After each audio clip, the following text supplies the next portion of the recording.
السلام علیکم پیارے دوستو، کیا حال چال ہے؟ امید کرتا ہوں سب لوگ خیریت سے ہوں گے۔ آج سے ہم بیسیکلی سیکنڈ ایئر کی بک 2 کا آغاز کرنے جا رہے ہیں اور اس کا پہلا چیپٹر ہم پڑھ رہے ہیں دا ڈائنگ سن۔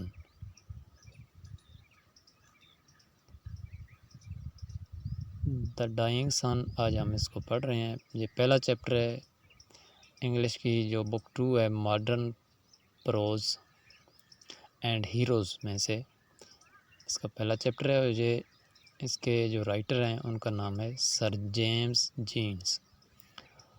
تو یہ انتہائی جو ہے یہ جو پورشن ہے کافی اہم پورشن ہے کیونکہ اس میں سے 2 کویسچن آپ کے پیپرز کے اندر لازمی آئے ہوئے ہوتے ہیں، اور ان 2 کویسچنز کو مزید جو ہے ڈیوائیڈ کیا جاتا ہے، اور ہر کویسچن جو ہے وہ 9 جو ہے وہ سب کویسچن پر مشتمل ہوتا ہے، یعنی ایک مین کویسچن ہوتا ہے، اس کے اندر جو ہے اس کے جز دیے گئے ہوتے ہیں، اس کے پارٹ دیے گئے ہوتے ہیں، ٹھیک ہے۔ پہلا کویسچن کے اندر آپ کو 9 جو ہیں اس کے حصے کر دیے جائیں گے، یعنی چھوٹے چھوٹے کویسچن بنا دیے، شارٹ کویسچن، اور ہر کویسچن 2 نمبر کا ہوگا۔ ان 9 کویسچن میں سے آپ نے 6 کویسچن کرنے ہوتے ہیں، یعنی 12 نمبر کے کویسچنز آپ کے پہلے کویسچن میں سے آئیں گے، اور پھر دوبارہ دوسرا ایک کویسچن ہوگا، اس میں سے بھی آپ نے 6 کویسچن کرنے ہوں گے، اور وہ بھی 12 نمبر کے ہوں گے، یعنی ٹوٹل 24 نمبر کا پیپر اس پورشن میں سے آتا ہے، ٹھیک ہے۔ تو آج ہم اس کو انشاءاللہ پڑھ رہے ہیں۔ پہلا چیپٹر ہے یہ دا ڈائنگ سن، یعنی اس کو ہم باقاعدہ ٹرانسلیشن اس کی شروع کرتے ہیں۔ تو پیپر جو ہے آپ کا وہ بھی میں اینڈ پہ میں آپ کو بتا دوں گا، پیپر پیٹرن جو آج کل جو 2022 کا جو ریسنٹلی ہوا ہے وہ بھی میں آپ کے ساتھ شیئر کروں گا انشاءاللہ، اور آپ کو پورا انشاءاللہ گائیڈ بھی کروں گا کہ کس طرح سے آپ کو پیپر اٹیمپٹ کرنا ہوتا ہے، کتنے کویسچن آتے ہیں، اور کیا کیا اس کے اندر دیا گیا ہوتا ہے۔ تو چلیے جی، پہلے ہم اس کو ٹرانسلیٹ کرنا شروع کرتے ہیں، اور اس چیپٹر کا جو ہے ٹائٹل ہے وہ دا ڈائنگ سن۔ اس کا مطلب ہے ڈوبتا سورج یا غروب ہوتا ہوا سورج، ٹھیک ہے۔ آپ کو جو آسان لگے وہ آپ کر دیں۔ اس کو میں اس کا پہلا جو ہے پیراگراف پہلی لائن پڑھنے جا رہا ہوں، آپ تو پڑھتے ہیں انشاءاللہ۔ A few stars are known which are hardly bigger than the earth, but most of them are so large that hundreds of thousands of earths could be packed inside each and leave room to spare. تو اس کو میں translate اب کر رہا ہوں۔ A few stars are known which are hardly bigger than the earth، یعنی بہت تھوڑے ستاروں کے بارے میں انسان کو ابھی معلوم ہے جو کہ زمین سے قدرے بڑے ہیں، ٹھیک ہے۔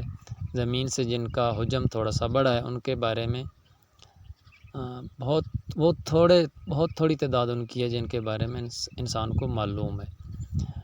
But most of them are so large, لیکن ان میں سے اکثر بہت زیادہ بڑے ہیں۔ That hundreds of thousands of earths could be packed into each, یعنی ان ستاروں میں سے ہر ایک ستارے میں لاکھوں زمینیں سما سکتی ہیں، یعنی اتنے بڑے ستارے ہیں کہ ان کے اندر لاکھوں زمینیں، ہماری زمین دیکھیں کتنی بڑی ہے، لیکن اس زمین جیسی لاکھوں زمینیں ان ستاروں کے اندر یعنی ان ستاروں میں سے ایک ستارے کے اندر سما سکتی ہیں لاکھوں زمینیں۔ آپ اندازہ کریں، امیجائن کریں کہ کتنا بڑا حجم ہے۔ اور مزید وہ آگے کہتا ہے کہ and leave room to spare, اور پھر بھی اس کے باوجود بھی اتنی زمینیں، لاکھوں زمینیں اندر سمو جانے کے بعد بھی جگہ بچ جاتی ہے، اتنا بڑا ستارہ ہے۔ آگے وہ کہتا ہے کہ here and there we find an immense star large enough to contain millions and millions of earths۔ وہ کہتا ہے کہ ہم ان ستاروں میں سے ایک ستارہ اتنا بڑا ہے کہ اس کے اندر millions and millions of earths جو ہیں وہ بھی کنٹین کر سکتا ہے، یعنی 1 ملین کے اندر 10 لاکھ ہوتے ہیں، 10 لاکھ زمینیں، یعنی 1 ملین کے اندر آپ 10 لاکھ کا اندازہ لگا سکتے ہیں کہ 10 لاکھ 1 ملین 10 لاکھ کے برابر ہوتا ہے، اور یعنی لاکھوں زمینیں، لاکھوں ملین اور ملین، ان کو بھی مطلب ضرب دیتے جائیں گے تو کروڑوں اربوں زمینیں جو ہیں وہ یعنی بہت زیادہ تعداد کے اندر اس ایک ستارے کے اندر سموئی جا سکتی ہیں. یعنی بیسیکلی وہ جو رائٹر ہے اس ستارے کی وسعت کو بیان کر رہا ہے، اس کے حجم کو، کہ اتنا بڑا ستارہ ہے، اس کے اندر اتنی زمینیں آ سکتی ہیں. وہ بتا کر ہمیں یہ سمجھانا چاہ رہا ہے کہ کائنات کے اندر اتنے بڑے ستارے بھی موجود ہیں. آگے وہ کہتا ہے and the total number of stars in the universe is probably something like the total number of grains of sand on all the seashores of the world. وہ جو کہتا ہے کہ دنیا میں موجود جتنے بھی ساحل سمندر ہیں، سمندر کے ساحلوں پر موجود جو بھی ریت ہے، اور اس ریت کے دانوں کے برابر، ٹھیک ہے، اس ریت کے دانوں کی تعداد کی طرح کائنات کے اندر ستارے موجود ہیں. یعنی اتنے زیادہ ستارے موجود ہیں، یعنی اب اندازہ لگائیں کہ جو زمین کے، جو مٹی کے جو ذرے ہیں، وہ بھی ہم ان کو گن نہیں سکتے، یعنی لا تعداد بے تحاشا ستارے. وہ ایک مثال دے کر ہمیں سمجھانا چاہ رہا ہے کہ دنیا کے اندر جس طرح مٹی کے دانے موجود ہیں، مٹی کے ذرات جو ہیں موجود ہیں، ریت کے ذرات، اسی طرح ان کو ہم گن نہیں سکتے. اسی طرح کائنات کے اندر بھی بہت زیادہ تعداد کے اندر ستارے موجود ہیں. ٹھیک ہے، اچھا، اس کے بعد نیکسٹ میں سینٹنس کو پڑھنے جا رہا ہوں. Such is the littleness of our home in space when measured up against the total substance of the universe. وہ یہ کہتا ہے کہ کائنات کا جو ٹوٹل مادہ ہے، کل جو مادہ یعنی جو چیزیں کائنات کے اندر موجود ہیں، ان کو اگر ہم دیکھیں، ان کو ہم میئر کریں، ان کی پیمائش کریں، ٹھیک ہے، ان کو ماپیں، تو ہمیں یہ معلوم ہوتا ہے کہ سپیس کے اندر، خلا کے اندر ہمارا جو گھر ہے، ہماری یہ جو زمین ہے، وہ کتنی چھوٹی ہے، کتنی چھوٹی سی معلوم ہوتی ہے ہمیں. تو نیکسٹ اب جو پیراگراف ہے وہ پڑھنے جا رہا ہوں. These millions of stars are wandering about in space. وہ یہ کہہ رہا ہے کہ یہ جو ملینز آف سٹارز ہیں، یہ جو لاکھوں ستارے ہیں، یہ اسپیس کے اندر گھوم پھر رہے ہیں. ٹھیک ہے. A few form groups with journey and company. وہ یہ کہتا ہے کہ ان ستاروں میں سے چند ستارے جو ہیں وہ گروپس بناتے ہیں. ٹھیک ہے. وچ جرنی ان کمپنی، اور یہ گروپ بنا کر ایک کمپنی کی صورت میں سفر کرتے ہیں، یعنی ایک جھرمٹ کی صورت میں. ٹھیک ہے، وہ سفر کرتے ہیں. But most of them travel alone. لیکن وہ یہ کہہ رہا ہے کہ لیکن ان میں سے اکثر جو ہیں وہ اکیلے سفر کرتے ہیں. And they travel through a universe so immense that it is very, very rare event indeed for one star to come anywhere near to another. وہ یہ کہہ رہا ہے کہ اتنی بڑی کائنات میں سے وہ سفر کرتے ہیں کہ یہ بہت ہی اس طرح کم ہوتا ہے کہ کوئی ایک ستارہ کسی دوسرے ستارے کے قریب چلا جائے. یعنی کوئی بھی ستارہ، یہ سمجھانا چاہ رہا ہے کہ کوئی ایک ستارہ کسی دوسرے ستارے کے قریب تک نہیں جاتا. اتنی بڑی کائنات ہے کہ وہ سارے ستارے کے درمیان بہت زیادہ فاصلہ ہے، کوئی ستارہ دوسرے کے قریب تک نہیں جاتا. نیکسٹ سینٹنس میں پڑھنے جا رہا ہوں. For the most part each star makes its وائج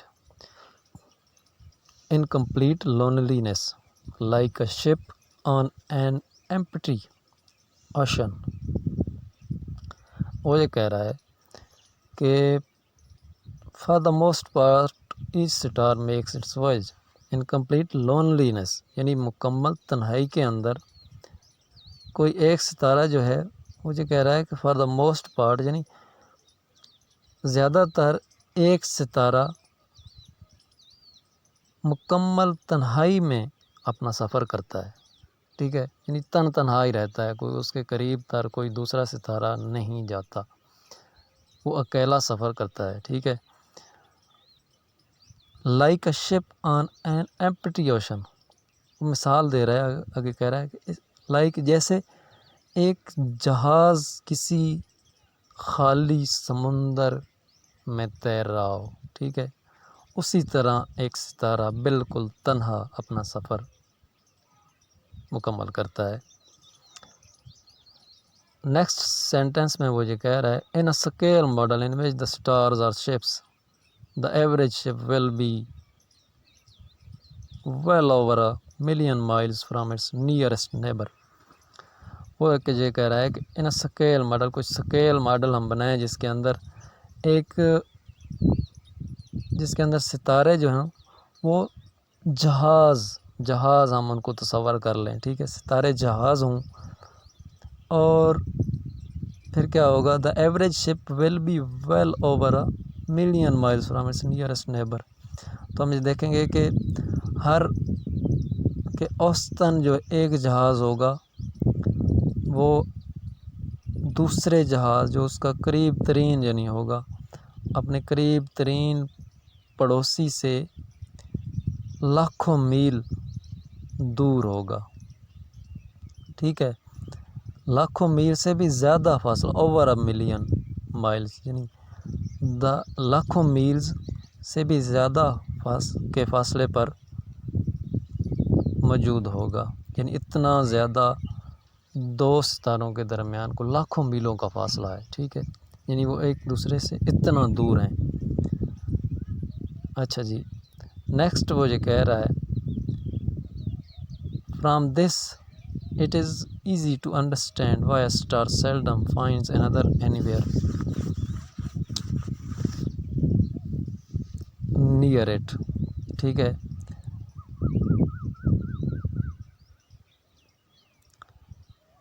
وہ یہ کہہ رہا ہے کہ ہم نے جو اوپر فرام دس جو اوپر ہم نے بحث کی ہے، ٹھیک ہے، جو ہم نے باتیں پڑھی ہیں، جو ہم نے سمجھا ہے اوپر والے سینٹینسز سے، مجھے کہہ رہا ہے کہ from this it is easy to understand, کہ اس سے یہ سمجھنا آسان ہو جاتا ہے. اٹ از ایزی کا مطلب ہوتا ہے آسان ہو، انڈرسٹینڈ یعنی سمجھنا کسی چیز کو. اس سے یہ چیز سمجھنا آسان ہو جاتی ہے کہ why a star seldom finds another anywhere near it, کہ کیوں ایک ستارہ کبھی کبھار بہت کم کسی دوسرے ستارے کے قریب جاتا ہے. سیلڈم کا مطلب ہوتا ہے کبھی کبھار. ٹھیک ہے، کبھی کبھی. ٹھیک ہے، یعنی بہت کم مرتبہ. شاذ و نادر بھی بعض جگہ لکھا ہوگا آپ کی گائیڈز وغیرہ پر، تو اس کا مطلب بھی یہی ہوتا ہے کہ کبھی کبھار، بہت کم مرتبہ کوئی واقعہ جب رونما ہو تو اس کو کہتے ہیں سیلڈم. یعنی ایک ستارہ کبھی کبھار ہی کسی دوسرے کے قریب جاتا ہے.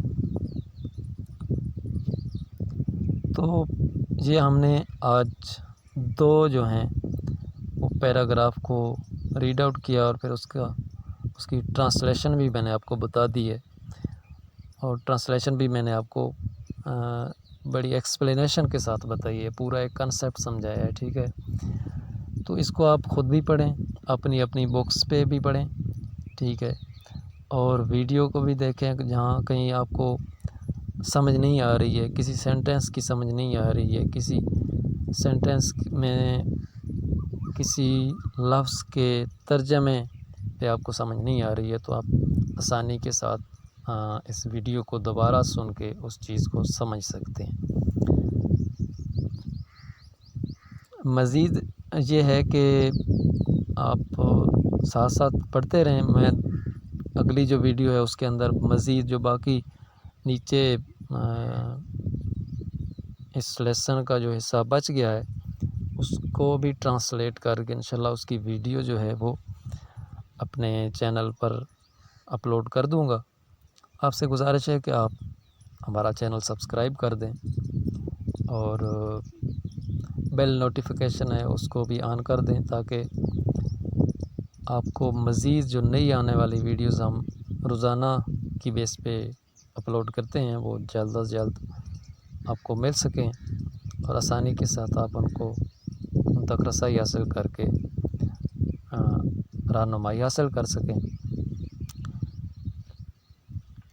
تو امید کرتا ہوں کہ آپ کو بہت زیادہ پسند آئی ہوگی یہ ویڈیو ہماری اور آپ کو سمجھ بھی آیا ہوگا جو میں نے پڑھایا ہے۔ انشاءاللہ پھر اگلی ویڈیو میں ملتے ہیں، تب تک کے لیے دیجیے اجازت۔ اللہ حافظ۔